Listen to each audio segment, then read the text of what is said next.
Hey there, friends. Pastor Jason here. Glad you can join me for daily devotionals. I'm a little late today, and just a good commentary on every once in a while, everybody slips up. You get right into it. Don't feel bad about it. Get yourself right back in there. We're in Numbers 3 and 4 today. So let's read. Let's see what we can pull from it again. And we will be blessed by it, even if it's a little late. Chapter 3, verse 1. These are the family records of Aaron and Moses at the time the Lord spoke with Moses on Mount Sinai. These are the names of Aaron's son: Nadab, the firstborn, Abihu, Eleazar, and Ithamar. These are the names of Aaron's sons, the anointed priests who were ordained to serve as priests. But Nadab and Abihu died in the Lord's presence when they presented unauthorized fire before the Lord in the wilderness of Sinai, and they had no sons. So Eleazar and Ithamar served as priests under the direction of Aaron their father. The Lord spoke to Moses, "Bring the tribe of Levi near and present them to Aaron the priest to assist him. They are to perform duties for him and the entire community before the tent of meeting by attending to the service of the tabernacle. They are to take care of all the furnishings of the tent of meeting and perform duties for the Israelites by attending to the service of the tabernacle. Assign the Levites to Aaron and his sons. They have been assigned exclusively to him from the Israelites. You are to appoint Aaron and his sons to carry out their priestly responsibilities, but any unauthorized person who comes near the sanctuary must be put to death." The Lord spoke to Moses, "See, I have taken the Levites from the Israelites in place of every firstborn Israelite from the womb. The Levites belong to me, because every firstborn belongs to me. At the time I struck down every firstborn in the land of Egypt, I consecrated every firstborn in Israel to myself, both man and animal. They are mine. I am Yahweh." The Lord spoke to Moses in the wilderness of Sinai, "Register the Levites by their ancestral houses and their clans. You are to register every male 1 month old or more." So Moses registered them in obedience to the Lord as he had been commanded. These were Levi's sons by name. Forgive me if I mess them up. Gershon, Kohath, and Merari. These were the names of Gershon's sons by their clans, Libni and Shimei. Kohath's sons by their clans were Amram, Izhar, Hebron, and Uzziel. Merari's sons by their clans were Mahali and Mushi. These were the Levite clans by their ancestral houses. The Libnite clan and the Shimeite clan came from Gershon. These were the Gershonite clans. Those registered, counting every male 1 month old or more, numbered 7,500.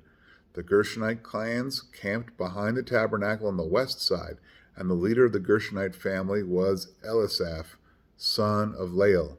The Gershonite duties at the tent of meeting involved the tabernacle, the tent, its covering, the screen for the entrance to the tent of meeting, the hangings of the courtyard, the screen for the entrance to the courtyard that surrounds the tabernacle and the altar, and the tent of ropes, all the work relating to these.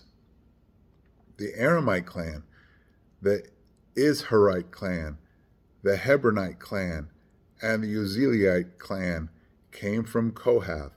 These were the Kohathites. Counting every male 1 month old or more, there were 8,600 responsible for the duties of the sanctuary. The clans of the Kohathites camped on the south side of the tabernacle, and the leader of the family of the Kohathite clans was Elzaphan, son of Uzziel. The duties involved the ark, the table, the lampstand, the altars, the sanctuary utensils that were used with these, and the screen, and all the work related to them. The chief of the Levite leaders was Eleazar, son of Aaron the priest. He had oversight of those responsible for the duties of the sanctuary. The Mahalite clan and the Mushite clan came from Merari. These were the Merariite clans. Those registered counting every male 1 month old or more numbered 6,200. The leader of the family of the Merarite clans and the Zuriel son of Abihail, they camped on the north side of the tabernacle. The assigned duties of the Merari's descendants involved the tabernacle supports, crossbars, posts, bases, all its equipment, and all the work related to these. In addition to the posts of the surrounding courtyard with their bases, tent pegs, and ropes. Moses, Aaron, and his sons, who performed the duties of the sanctuary as a service on behalf of the Israelites, camped in front of the tabernacle on the east, in front of the tent of meeting toward the sunrise. Any unauthorized person who came near it was put to death. The total number of all the Levite males 1 month old or more that Moses and Aaron registered by their clans at the Lord's command was 22,000. The Lord told Moses, "Register every firstborn male of the Israelites 1 month old or more, and list their names. You are to take the Levites for me. I am Yahweh, in place of every firstborn among the Israelites, and the Levites' cattle in place of every firstborn among the Israelites' cattle." So Moses registered every firstborn among the Israelites as the Lord commanded him. The total number of firstborn males 1 month old or more listed by name was 22,273. The Lord spoke to Moses again. "Take the Levites in place of every firstborn among the Israelites, and the Levites' cattle in place of their cattle. The Levites belong to me. I am Yahweh. As the redemption price for the 273 firstborn Israelites who outnumber the Levites, collect 5 shekels for each person, according to the standard sanctuary shekel, 20 gerahs to the shekel. Give the money to Aaron and his sons as the redemption price for those who are in excess among the Israelites." So Moses collected the redemption money from those in excess of the ones redeemed by the Levites. He collected the money from the firstborn Israelites, 1,365 shekels, measured by the standard sanctuary shekel. He gave the redemption money to Aaron and his sons in obedience to the Lord, just as the Lord commanded Moses. Chapter 4. The Lord spoke to Moses and Aaron. "Among the Levites, take a census of the Kohathites by their clans and their ancestral houses, men from 30 years old to 50 years old, everyone who is qualified to do the work at the tent of meeting." The service of the Kohathites at the tent of meeting concerns the most holy objects. Whenever the camp is about to move on, Aaron and his sons are to go in, take down the screening veil, and cover the ark of the testimony with it. They are to place over this a covering made of manatee skin, spread a solid blue cloth on top, and insert its poles. They are to spread the blue cloth over the table of the presence and place the plates and cups on it, as well as the bowls and the pitchers for the drink offering. The regular bread offering is to be on it. They are to spread a scarlet cloth over them, cover them with a covering made of manatee skin, and insert the poles in the table. They are to take a blue cloth and cover the lampstand used for light with its lamps, snuffers, and fire pans, as well as its jars of oil by which they service it.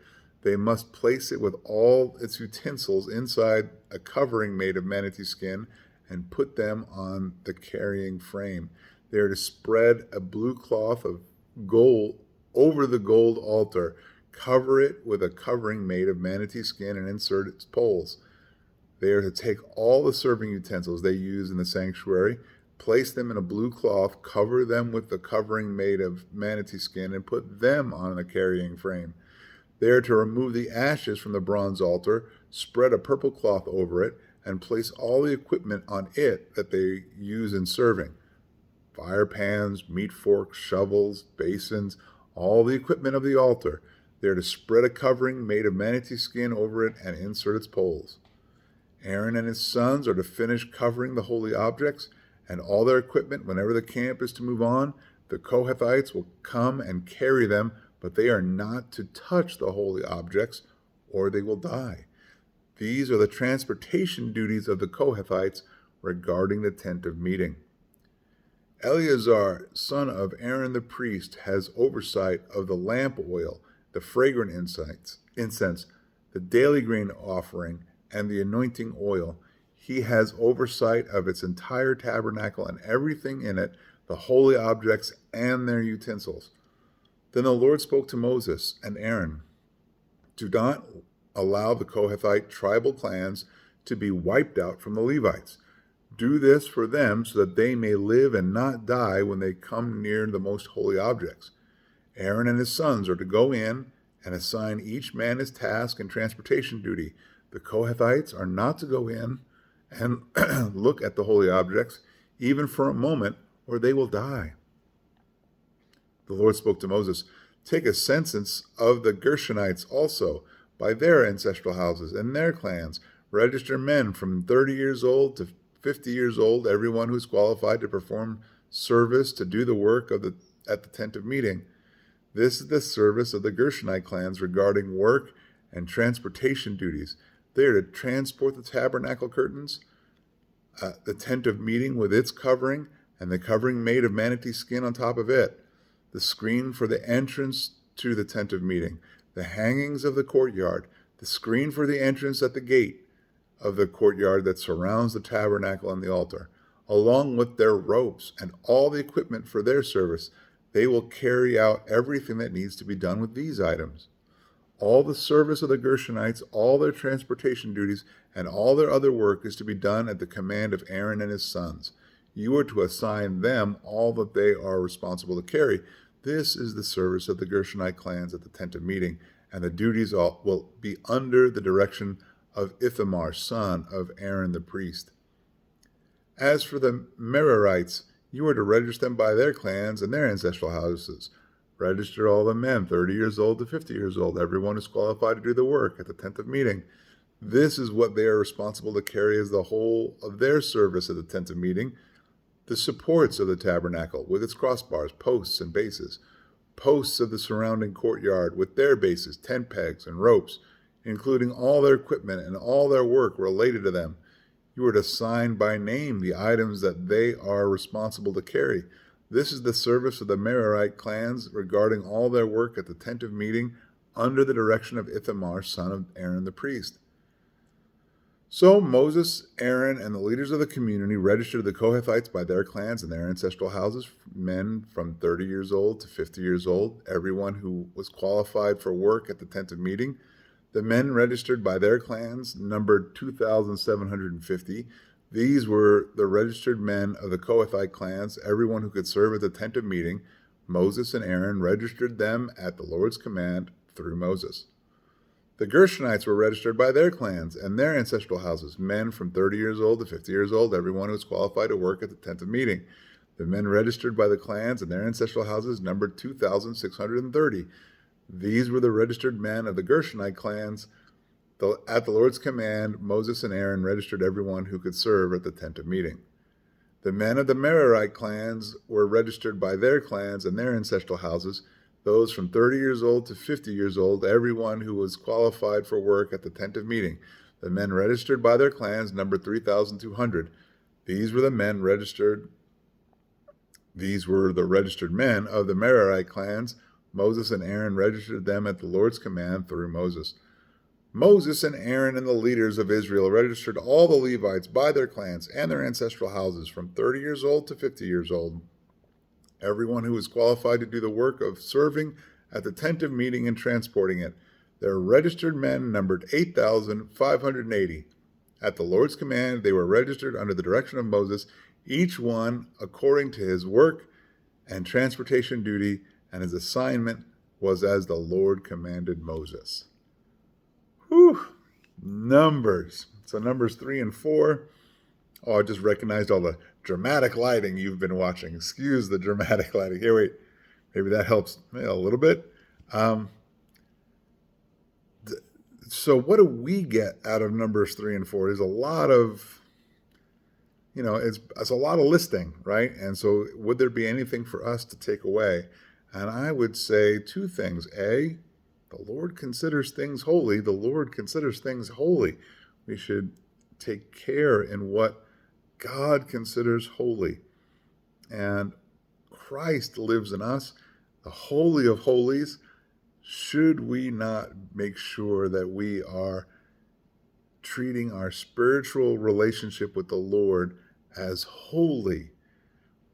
He considers it holy, and we should consider it holy as well.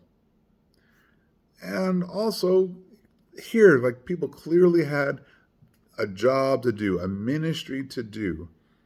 And it's just like we read in the New Testament, there are different parts of the body of believers, all have different responsibilities. And when someone is called to do a certain ministry, that's a wonderful and beautiful thing for them. We should be encouraging them. We should not feel like, oh, I wish I could, do exactly that, or, like, be envious of them. We should figure out what the Lord has for us and what our ministry is.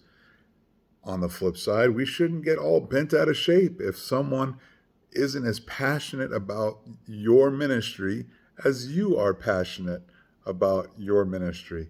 The Lord has given them a passion for something else. So let me be passionate and encouraging you to find out what you are passionate about. How has the Lord knit you individually to minister to those around you? Take away titles and responsibilities. Really think about, how has He gifted you to serve? And are you doing those things? Be praying about that.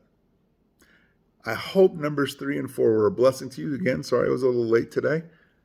Go on out, be a blessing to someone around you, and I'll see you tomorrow as we continue in Numbers. Have a great night.